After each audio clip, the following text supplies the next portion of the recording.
Foto ketika mantan pacar Azizah Salsya, Pilo Pas Arman bertemu dengan kedua orang tuanya menjadi viral belum lama ini. Melihat foto tersebut, netizen ramai menyoroti ekspresi Pilo Pas Arman. Momen ini terlihat diunggah ke akun TikTok @vanilla_text beberapa waktu lalu. Dalam foto yang diunggah ke second akun miliknya, Azizah Salsya memotret momen ketika sang pacar saat itu bertemu dengan kedua orang tua. "Can I go? Drama percintaan gue kayaknya bisa dijadiin film, bakal laku parah sih," tulis Azizah Salsya. Terlihat di foto ini, Pilo Pas Arman duduk di samping Azizah Salsya dengan wajah yang muram dan kepala yang menunduk. Tepat di depan keduanya, nampak orang tua selebgram yang disapa akrab Zize ini.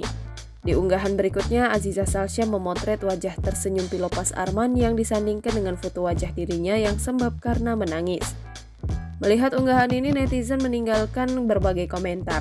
Banyak yang rupanya menduga jika pertemuan Pilo Pas Arman dan orang tua Azizah Salsya ini adalah momen saat keduanya diminta untuk mengakhiri hubungan tersebut.